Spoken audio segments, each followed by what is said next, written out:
Good morning, my friends. I am Tony Barnes, and it is affirmation time. Today's affirmations: I am passionate, I am accelerating, and I am creative. I am passionate, I am accelerating, and I am creative. Remember to be fearless, be tenacious, and defy everything that stands in between you and the results you want to produce.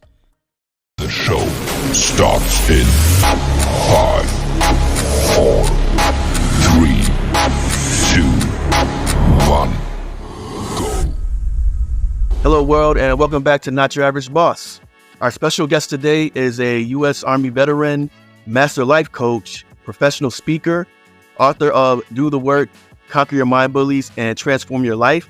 He's also recently released a podcast called Auxano Mindset Mastery that you could currently listen to all over the world.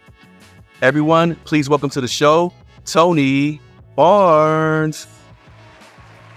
Tony, how's it going? What's going on, everybody?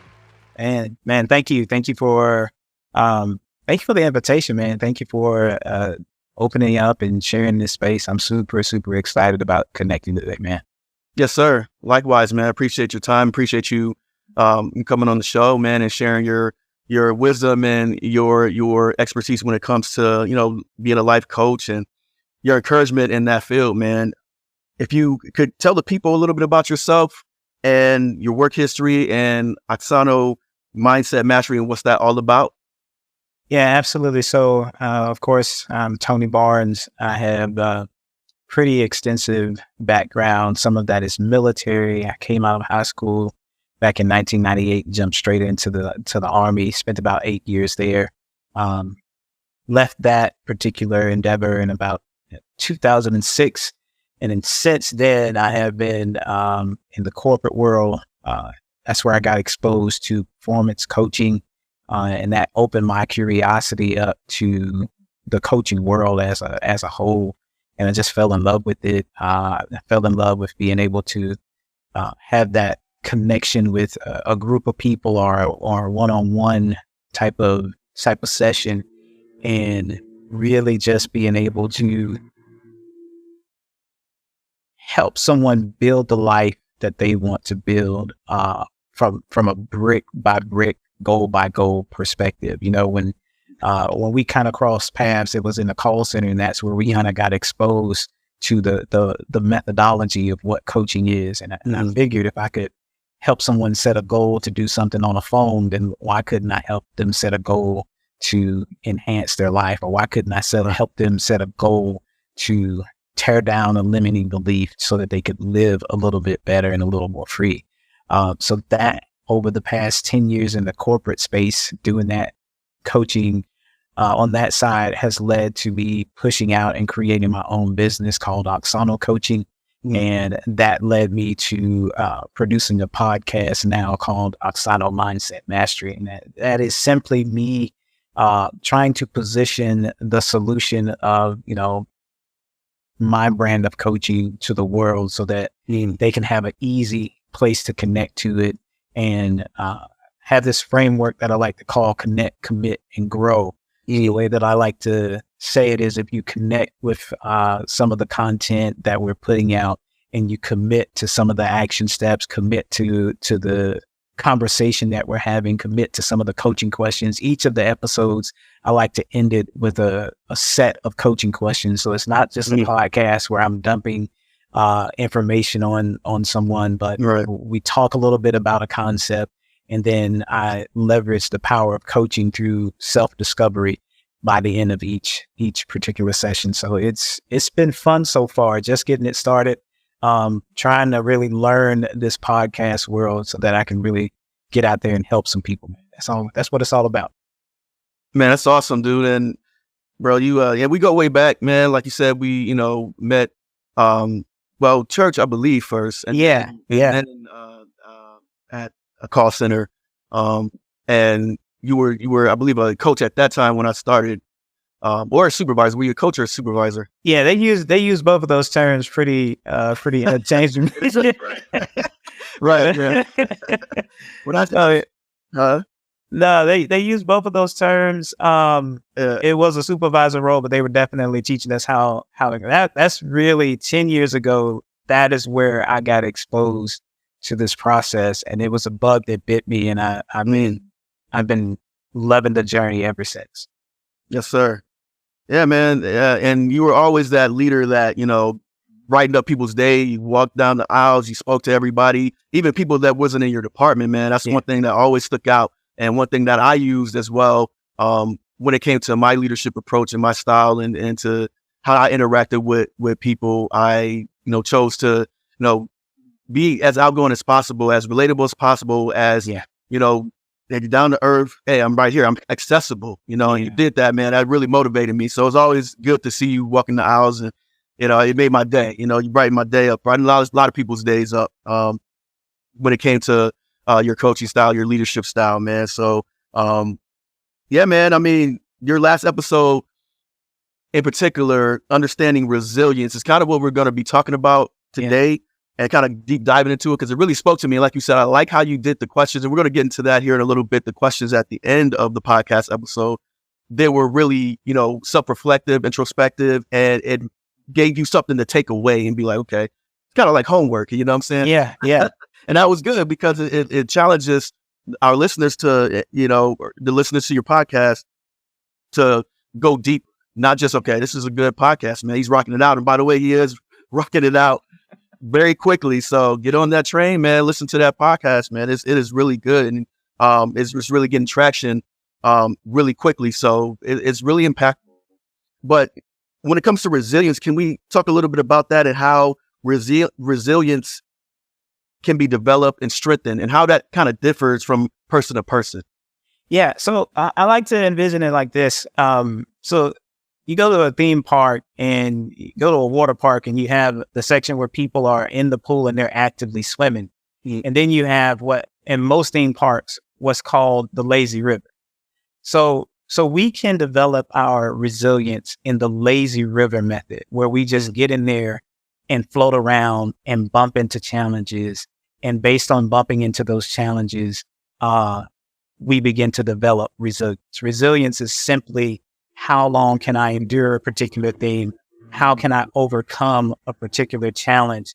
How do I navigate myself around obstacles? And for me, I see it again, we can lazy river it, right? We can get in our inner tube, we can just bump along the way and let life bring the lessons to us. Now, the challenge in that is that's going to take some time for it to grow, right? What I admire about you the most is that your consistency when it comes to your health and your fitness and getting in the gym. I can have a gym membership at Planet Fitness, and I can go there and I can walk past all the weights and just do cardio. I'm still building one phase of quote unquote resilience in one manner. But that's different than getting in there and lifting weights. It's different than being intentional and having goals. And that's the other way that we build and develop our resilience. We say, what do I want to learn?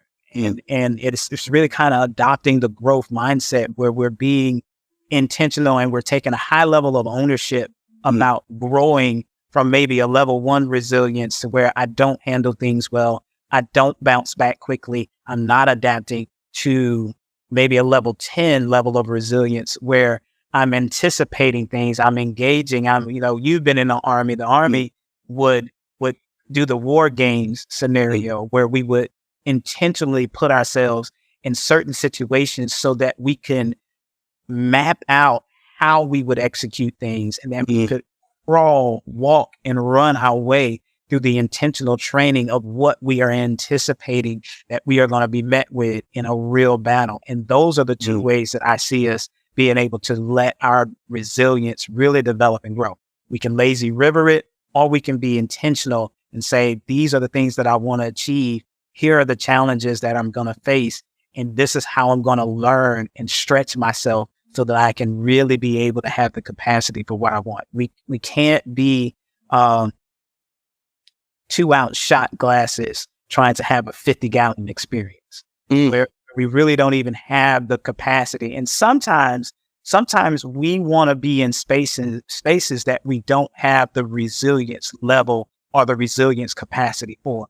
We want to be a boss, but we don't even show up to work on time. We want to be the manager and we want that salary, but we don't manage money well. We haven't learned how to navigate financial spaces well. So for me, that question really lies into, I can let life teach me, or I can really engage with in a dialogue with life and say, hey, I want to learn this, or I want to be stronger in this area. You have lifted weights for a while. I'm pretty sure you got goals where it relates to, I want to maybe slim down, or I want to add muscle. Those are two different strategies that you will implement in order to get the end result. And we can be very intentional with saying, hey, by this time next year, I want to be able to bounce back from rejection. Currently, I work with sales professionals every day, and bouncing back from a no when I'm trying to sell my product, bouncing back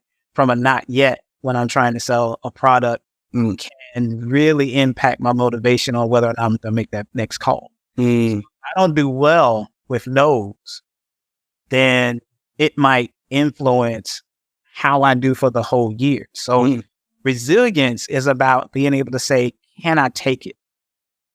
Can I push through it?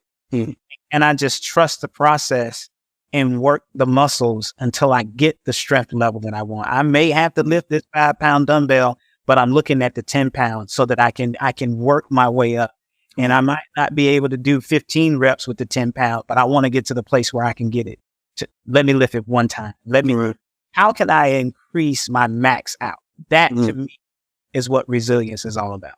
How can I increase what I'm lifting today, tomorrow?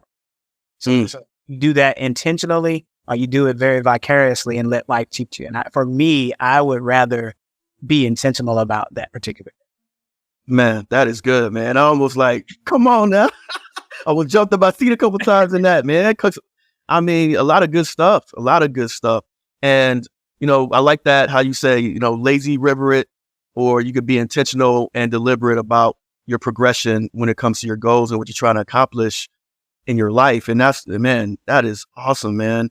You said the ability in your last podcast about resilience, the ability to maximize every season of your life and how you endure it. And I like that because, life is about seasons. Life is about the journey of it. And I like how you talk about, how you deal with no's, because there's a lot more no's than there are yeses in life, as we all know, right? And professional life and your life in general, you've seen the wall of no, and we had to try to overcome the wall of, hey, not now, no, you're not ready. And sometimes it could be discouraging and it could deter us from that path. Okay, this is not meant for me because I keep on getting no's. I keep on running into this wall, keep on running into this obstacle, and it's challenging. And I don't really feel like overcoming it because it's like, it's not meant to be. I think about my situation when it came to my progression in the call center and how I tried to go for the coaching position. It took me, I believe, 3 tries for the coaching and 3 or 4 tries for becoming a assistant program manager. So each time I'm like, man, it may not be, it's not meant to be, you know what I'm saying? But each time I had to go back to the drawing board and be like, okay, take the feedback, take the criticism, take the critique, and look to see what applies. Really, a lot of, it pretty much all applied, but you have to humble yourself to look at it and be like, okay, I do see what they're saying. Let me get better with my metrics. Let me get better on my calls. Like you said, I mean, you want the position, but you don't want to show up on time, or you don't want to do what you need to do to get it, And a lot of times we can look at other people, man, I should be in that position and things like that. It's like, okay, well, did you grind like they did to get the position? Or did you, have you seen everything they did to actually take that step and actually, reach those goals and actually do what they need to do to get the position? So, we got to understand seasons, and we have to understand that the no doesn't necessarily mean never. It could just mean not right now and not yet. So I really thought that was profound, man, because we're trying to help people understand the power of resilience. You said it was a superpower, right? Yeah. And I believe that, it could be something that can help us. And like you said, when we went through training in the Army, going to FTX and going to all those field exercises and all that, that was to prepare us. It was tough. We had to travel miles and miles, rucksack, 40 pounds, march to get there, enduring heat, enduring cold, enduring crazy conditions, sleep deprived, hungry, all of that was a part of the training to simulate the real environment and also to develop a toughness and a hardness that we needed to be successful as soldiers, right? Especially in a wartime scenario. So thought that was really awesome, man. I like how you put that in perspective. When we think about the factors of, contributing factors when it comes to resilience, what do you think, how should I say, how important do you think that is when we look at, resilience, the outside influences, the things that happen in our lives? Like, how important is that when it comes to us building that muscle of resilience? Our environment is very critical. It plays a very, very big part. If you look at, science and how they do experiments, the control environment is a huge piece of that puzzle, right? Some of us grow up in, difficult areas. You look at, the difference between a kid growing up in, the inner city of Chicago versus a kid growing up in a, very posh spot out in LA, right? But they're going to have two different environments. They're going to be exposed to two different environments, and that will dictate their resilience. That will dictate the outcome of what they will be able to take, how they will be able to endure. Like it is critical to the development phase. If I get a kid and I beat or I almost extinguish the fire of resilience within them. I particularly believe that we are the most resilient when we are kids. Like, we can, in the process of learning how to walk and run, a kid can fall, and you've got children. So you've seen your child learning to walk, and they fall in a room full of adults. And it's almost, as the parent, you stop the other adults from going to save them. Why? Because they have to learn.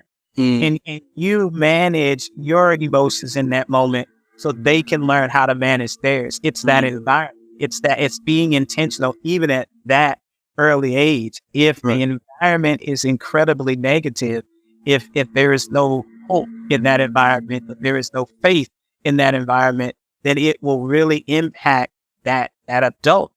It'll condition them to the point to where they won't believe, they won't have some of the contributing factors of really being resilient and having that bounce back ability in their life and in their, personalized and professional life. So the environment that we are in, whether it's social or economical, all of those are very vital. Like that. But it doesn't, you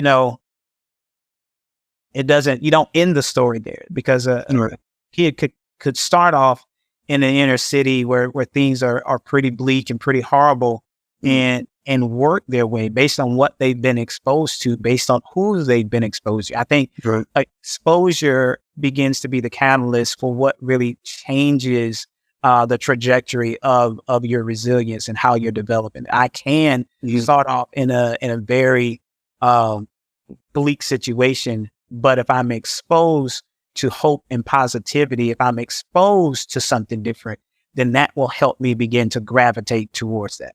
Right. Yeah. Great points. And, life, and you said when we're kids, that's typically when we build that resilience, and that's where it kind of starts forming. And then, of course, as we progress through life and we experience different things, it gets strengthened even more, depending upon what we go through. But, the hand that we're dealt, we're born into the family we're born into. And there could be times where you may think, and I say you as general, that, man, if I only was born in this family, my life would be different. Or if I only experienced this or didn't have this trauma or didn't have this, my life would be so great right now. And there may be some validity to that. There may be some truth to that. However, the hand that you were dealt was the hand. Now, we could play the hand the best we know how and learn how to hey, I learn how to get this particular, like say blackjack. I know how to actually win in this game. Yeah. Or you can just be like, I throw all my cards on the table, I cash in all my chips, and I say, Yeah. you know, and you can kind of live your life as whatever life throws at me, what it is. This is just my life. And that's not the mindset we're trying to cultivate, you know. And you know, we're not trying to put down anybody's trauma. No, everybody has trauma that they're still processing to this day and trying to manage the best way they can to this day. You know, me and you included. So, you know, we're not trying to downplay trauma or trying to, you know, say, hey, you need certain assistance, help, you know, whatever you need for that particular situation to manage the best you can. Not saying you don't need to take that road sometimes, but, you know, don't look at your life in that aspect of this is just my life and it is what it is. No, our life is what we make it, you know, and it's intentional, you know, and us as believers, we know that God is ultimately the author and finisher of our faith. Yeah. And, you know, but within that, it's up to us to give him something to work with. Within that, it's up to us to find out what those chapters say about our lives, right? So, you know, don't allow the trauma of the past, the struggles of the past to dictate your present, you know, and that's what we're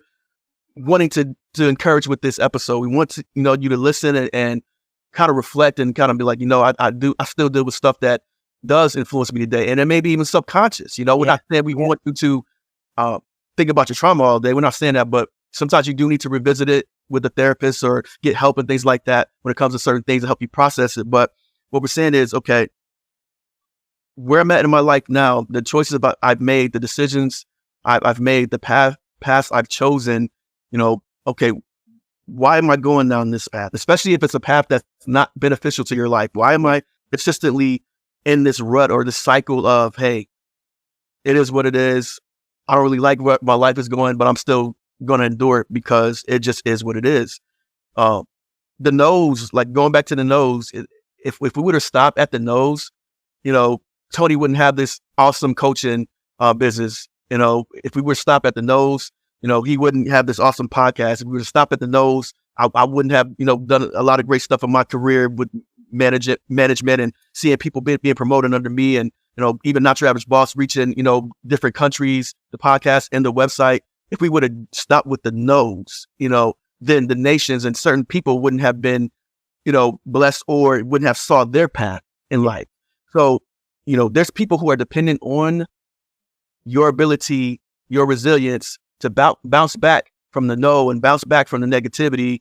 And, you know, for you to realize, okay, my life is more meaningful than this. My life has purpose. And even if you're working a job, man, there's people, and I salute the workers who, you know, fast food, social workers, you know, those who are in healthcare, you know, first responders, man, I salute them because that's a tough job. And they're special people. And there's certain people that can only work certain jobs, and those people, they're special. They smile, you know, they put a smile on your face.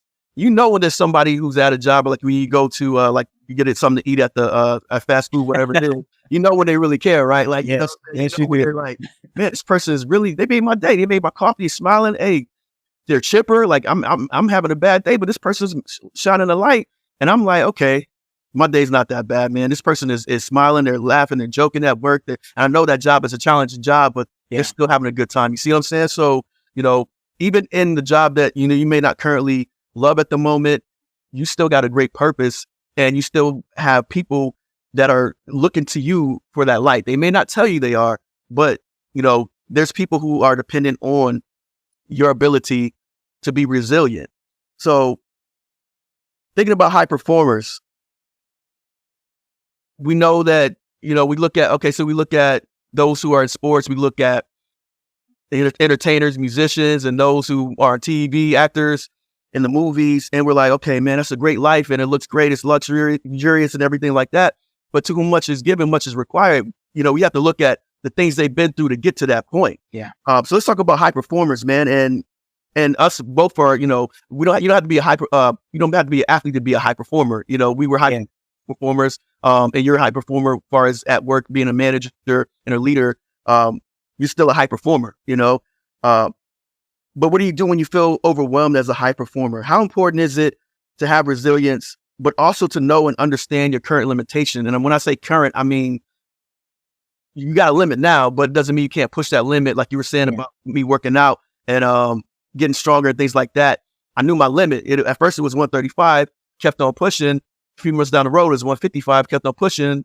A couple years later it's 185. So your current limit. But how important is it to have that resilience and build that resilience as a high performer? It's incredibly important. And it really boils down to what you said. It's having a high level of intimacy and honesty about my current and having a clear vision on my next. So again, I cannot, and it won't be beneficial for me to be an 8-ounce capacity person seeking 50-gallon situations. Because I'm going to be overwhelmed and it's going to be wasted. The opportunity is going to be wasted. So what we have to do as high performers, we have to know where we currently are, know what our current capacity, our current bandwidth is, and be honest about that. Don't lean into false positives. Don't lean into false indicators that I'm doing well when really under the surface I'm cracking and the foundation isn't solid. So as high performers, the danger is that I can get intoxicated by my results. I can start to believe the hype of people fall in love with us as high performers. Right. And if we fall in love with that same version of us, that's a dangerous combination, because then I won't be really intimate with the things about myself that I need to stretch, the things about myself that I need to change. And it will lock me into a space and I won't be able to grow. I will end up as a high performer creating the glass ceiling that I'm going to run into. That's going to end up causing discomfort and causing a lot of insecurities in many places. Right. So as a high performer, I have to know and have a balance of when to drive hard, where to drive hard, and when to rest. It is figuring out that rhythm, that cadence, and that intentional cycle of working 6 days, resting 1, and making that 1 day, very sacred, where I retreat in order to recuperate and refuel and push forward. We recharge our devices, we refuel our cars, but as high performers, sometimes we don't even notice when we need to be refueled. Sometimes we don't even notice because of the results that we were pushing out that we're actually on E. I had a moment like that myself where I was talking to my therapist and years of doing incredible things, years of doing solid, leaving solid impact and really sitting with her in that space for 30 minutes, she revealed, do you realize that you've been doing all of this on fumes? So what does that mean? That means that I saw the fuel light come on in my vehicle, but I also saw that I could go maybe 15 to 20 more miles. Come on. So instead of stopping and fueling all the way up, what I would do is I would just pull over just enough and maybe get some help. Sometimes we do that in the faith community where we just roll into church on Sunday to get just enough instead of having an intentional rhythm and cadence of how we pour out, how we leave impact, and how we fuel and how we recuperate. So being very aware of what's in my tank right now, how far can I go? How far do I plan on going? And being very intentional on how I refuel along the way. Like you have to make sure that intentional balance is there. And you can't lie to yourself. You can't, particularly men, we've got this phrase. This is for all the men that are listening. We've got this phrase that I'm good. Right. That's what we're gonna say. How you doing, bro? Oh, I'm good. Now we saying that when we know good and well we're that water hose that, yes, water is flowing from the faucet to the release point, but I'm also cracking and losing water along the way. So I'm actually, because I'm just saying I'm good, because I'm covering it up, I'm actually not applying the pressure to life that I could. I'm really not leaving the impact because I'm losing so much in all of the holes and cracks. I know I should repair them. I know I should call Adrian and say, you know what, Hack, I'm not, today was rough. I know I should do that, but I'm too insecure to do it. I'm too afraid. Or again, I'm intoxicated on the past results. There's a balance to remembering your wins and not making monuments on your wins and trying to drag those monuments into new spaces. Come on. Last season's record was last season's record. I can't, there ain't no clout in this season. I still got to show up. There are going to be no teams. Football season getting ready to kick off. And there are going to be, the championship team is going to have to play the first game of the season just as hard as they did the Super Bowl, because everyone's going to have the same record when this new season starts. Let's go. There's no point in us pretending that somebody owes us something, and there's no point in us being intoxicated on our prior wins, saying we good, but we know we really ain't. Saying we good when only 2 of the 4 wheels are actually rolling. Right. Like, we have to be intentional about creating the rhythm of maintenance while I'm producing and performing at a high level. Woo! That's a cutter, man. Hey, that's real though, man. Because that's the challenge that we face. Most high performers don't really recognize the need for help because they feel the spaces so well. Right. So in their mind, they don't need the help. But in reality, we really need the help. Right.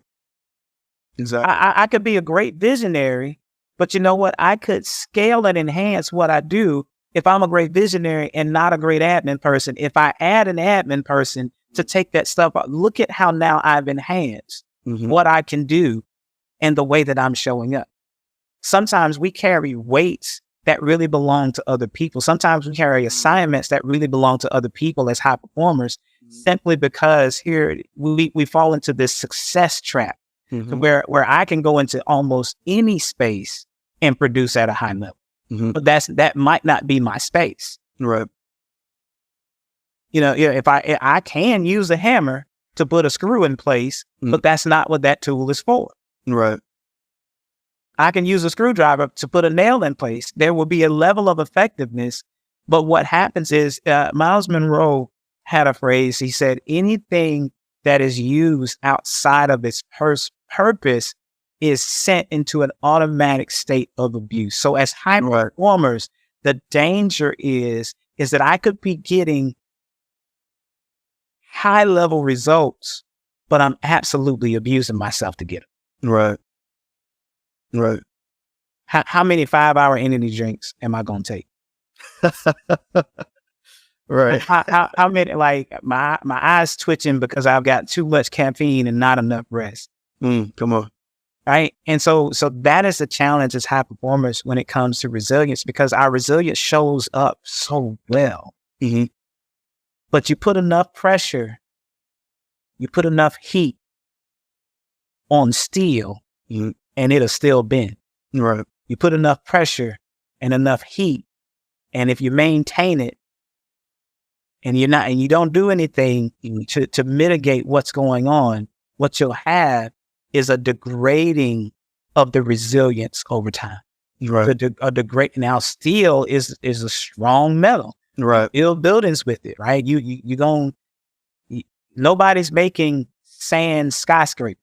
Right. It takes steel, but that same steel, if you apply enough pressure to it, if you're not careful, if you don't maintain it, then what will happen, the integrity of what was once strong now becomes weaker. And that is what we have to be very careful of as high performers. Man, dude, look, all in my notes, man, all in my notes. And that's awesome, man. I had Dr. Miles Monroe speak about him. He talks about he has some great quotes about diligence, football, man, bro. That was, man, profound information, bro. Like that, you hit it on the head with that, because a lot of times we do look at the past successes and we're like, yeah, man, I can handle, I have all these wins, and I built up that, like you said, that hardness. I built up, okay, I'm good. You know what I'm saying? Like we always say, knowing that we're not, knowing that we have so much stuff going on, and we just want to cry. We just want to, you know what I'm saying, somebody to listen to us, but that pride gets in the way, and we're like, nah, I'm good because I'm successful. Successful people are supposed to show this type of weakness. Successful people are supposed to show this vulnerability. So I can't really let them know that I'm really struggling right now. And, that's why we need, people in our corner to, hey, I get you're struggling. It's, I understand. Let's talk about it. We need people like that in our corner, man. And, hopefully the Eagles go back to the Super Bowl, by the way. Go Eagles, man. That ain't my prayer. Right? No, but look, man, I watched the quarter. I don't know if you've seen that on Netflix, Quarterback. It's called Quarterback, and it showcases Patrick Mahomes, Kirk Cousins, and Marcus Mariota, their progression through last season. And I thought it was a great series because it shows what high performers really go through and all the pressure they deal with. And a lot of times they're at that breaking point and they still have to perform at an optimal level, that peak level, and they're still expected to perform regardless of what they have going on. Not saying that coaches don't look at injuries and stuff, but they do, and they take that seriously in sports. But yeah, though it pains me because Patrick and the Chiefs, they beat us last season in the Super Bowl.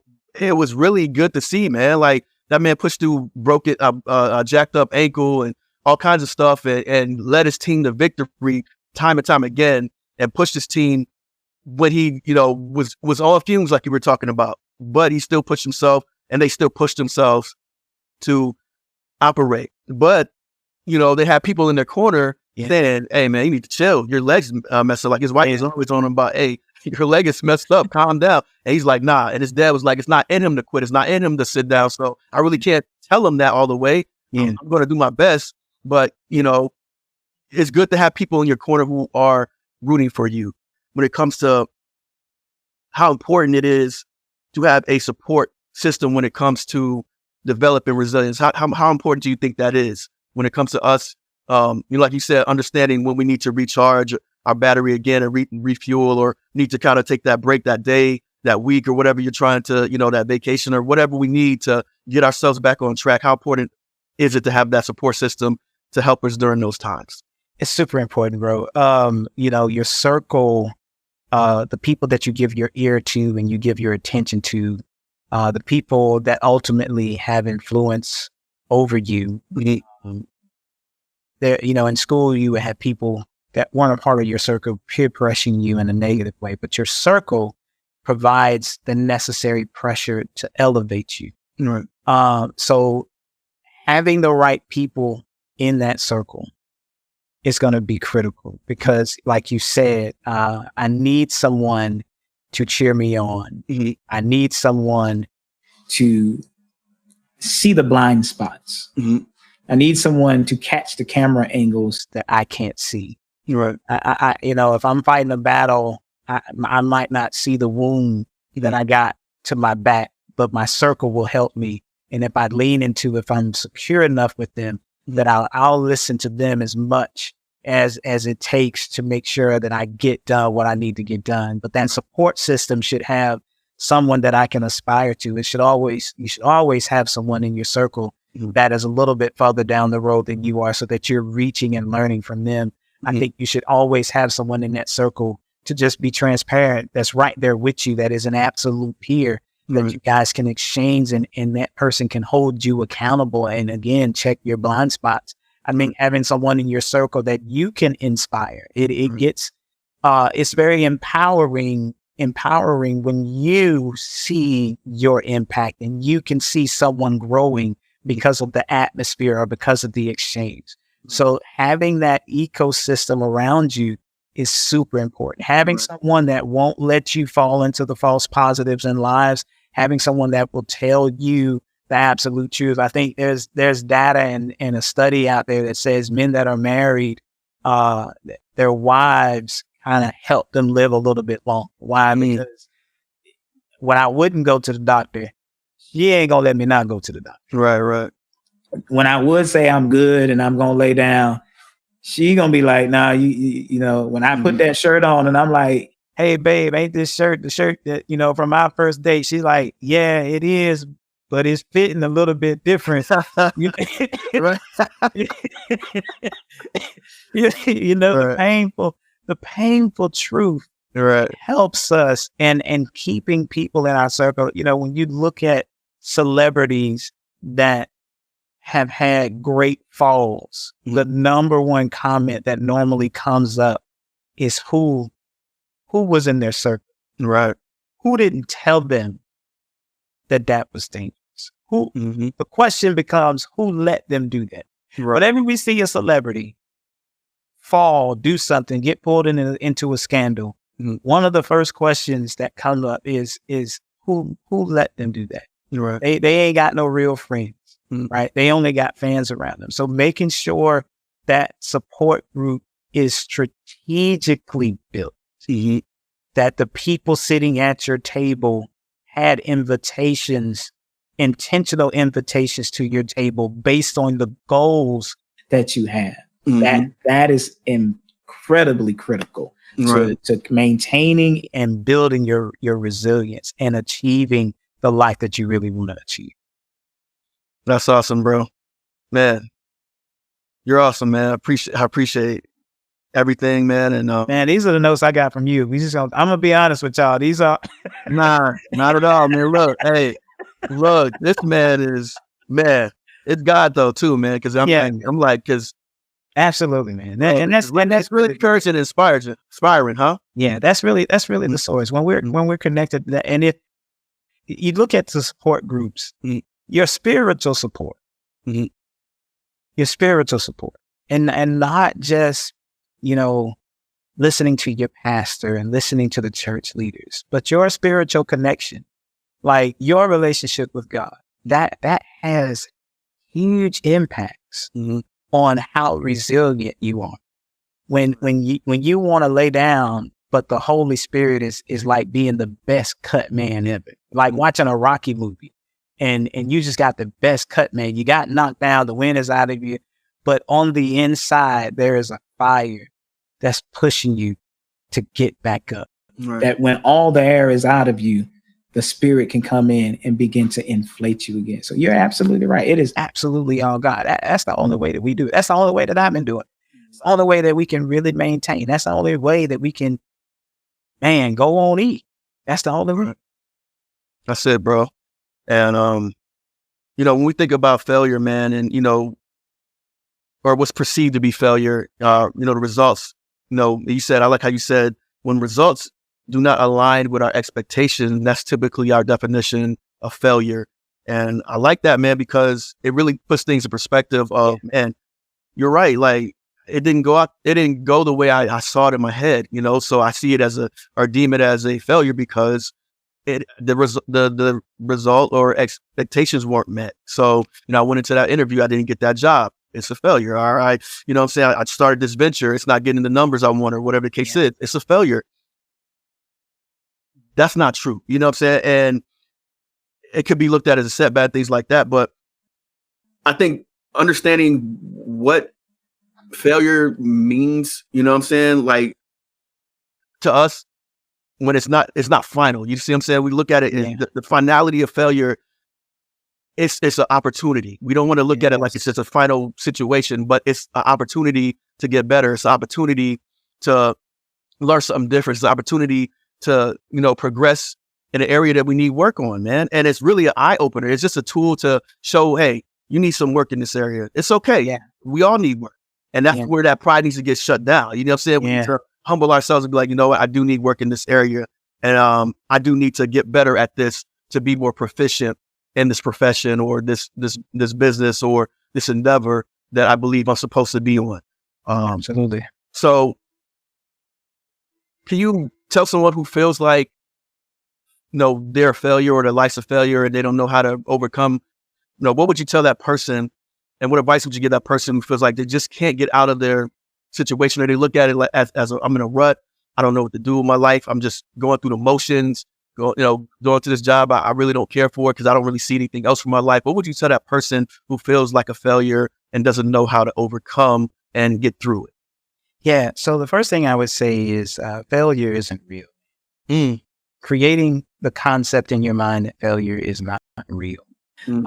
Like what you are talking about in the last podcast, for me, the formula is I have expectations, I have actions, and then I have those results. And when you boil it down to that, that's all we really have. We painted a picture, we had a plan, we took some action in order to reach that particular goal or to hit those expectations. And based on the action that we took, we got feedback. And the feedback was either, hey, we hit the target, or the feedback was we didn't hit the target. And so reducing it to that level takes the sting out of I failed or I'm a failure. It takes that word out of the picture. So that's the first way to do it. Missing the mark or hitting my expectations is not the end, like you said. I like to say it, if I'm going to use the word failure, I like to say failure is my friend. Because our friend tends to gives us, our friends, we can count on our friends to give us the tea, right? We can count on our friends to give us the hookup, right? We can count on our friends to give us the shortcut or the information we need to get, again, to where they have been or where they are. We can count on what we've been calling failure to do the same thing as a very good friend. Right. When we, in a mature way, engage and analyze the results from our actions, we can begin to boil it down and really learn. Right. What did I do? How did I miss the mark? What do I need to do next? Failure will give us all of that. The person that created the light bulb, someone asked them, man, you failed all these times. Like, how did you deal with failing all these times? And why didn't you give up? And his response was, listen, I didn't fail all those times. I discovered all of the ways that what I wanted to do did not work. Right. So when failure doesn't really exist for you, when the possibility of failing doesn't really exist to you, it kind of takes the ceiling off of what you would or would not do. Right. So if you're in a rut today and you're like, man, I'm not getting the results that I need, then you need to sit down and really have a conversation with yourself. You can definitely reach out to a therapist, most definitely get a coach in your life to really help you engage and reflect on the fact that, listen, anytime you can paint a picture, paint a goal, and take action towards it, you've already won. When you look at the gap between people that just dream and never do versus the people that dream and do and dream and try and dream, that has a cycle, that is the difference between 0 figures in your bank account and multiple figures in your bank account. Just having the ability to dream a thing and then get into action. And let me dream something else and let me get back into action. Right. That is where we really begin to push back against this negative concept of what failure has been for others. Like we try to avoid it. We try to get away from it. Right. And it's not doable. It's not doable. You will shoot. You remember when we were in the Army and you had to qualify with your weapon. Right. So this weapon you would get, and it may have never been touched by you before, or it may have been a great space of time since it had been touched. So what we would have to do, before we even engage the target for real to qualify, what would we do? We would zero in. Right. What does that mean? That means we would take a piece of equipment that is absolutely effective. We would take a piece of equipment that may not have been dialed into us, and we would purposely fail until we got on target. Come on. There was no expectation during the zeroing phase of qualification for us there was none. If you did it, they were like, great, you did it. We ain't got to mess with your weapon. Go on and qualify. But then there were some of us where it may have took us all day to zero. It may have, you see what I'm saying? But control the controllables. Engage the target and then dial in your shot group. What does that mean? Make the plans. take a big 1080p picture of your future, a 4K picture of your future, and then pixelate your action steps. And then after I pixelate my action steps, did I get the result that I was looking for? Okay, if I didn't, then let's do it again. Right. And how resilience shows up is if the gap begins to be shortened between when I took action last, analyzed the results, and took action again. The shorter I make that gap, that really builds the continuity of my resilience. That's that steel beam that while, hey, it's made up of particles. That steel beam is made up of particles, but they've come together. And the continuity, that relationship of them being so close is what makes them so sturdy. Right. Take sand. It's granulated, but it ain't together. Sand wants to be an individual. Right. So what we have to do is make sure that our action is more like the steel beam, that is tight together, that I take action, and then I take action again, and I take action, and I take action again. Not I take action and I isolate that and put it over here. Right. And then it's 15 years before I try again. Right. And then it's 20 years before I try again. No, it has to be a rhythm, right? If your heart did one beat and then it skipped the beat, the doctors would say you're not healthy. It is the intentional rhythm and beating of the heart that keeps you living. Right. The heart can't ever say, you know what, I don't want to beat for the next 5 seconds. Because then that's going to cause all types of problems all throughout your body. Right. Every system. So how we navigate this space called failure, if you're stuck in a rut, get back into action. Identify the best next step as soon as you possibly can and keep the rhythm of moving forward going. That's the best way to not let your fire go out. That's the best way to show up with a high level of resilience, even if you feel like you're stuck in a rut. Come on. That's awesome, man. That is really good, man. Man, Tony, I appreciate your time. Bro. Man, a lot of wisdom, a lot of insight, really, really profound stuff here, man. And man, a lot of takeaways. So, hopefully, our listeners, wherever you're at in the world, wherever you're at in your life, you could take away that, and your viewpoint can be kind of shifted today. Your paradigm can be kind of shifted in the way of positivity, in the way of seeing resilience as a superpower, seeing failure as an opportunity and not a finality or final situation. And also seeing that, man, I have a lot to offer, my family, I have a lot to offer myself. I have a lot to offer society, the world.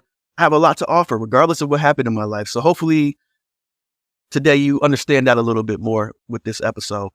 Tony, man, great to have you on. Do you have, as far as you want to share any of your social media or how people can get in contact with you to check out a little bit more of your business and how they can reach out to you? Absolutely. Listen, guys, thank you for the opportunity. If you want to follow me, I'm on Instagram. I'm there as I am Tony Barnes. So just type in I am Tony Barnes and you can pull me up on Instagram and on Facebook.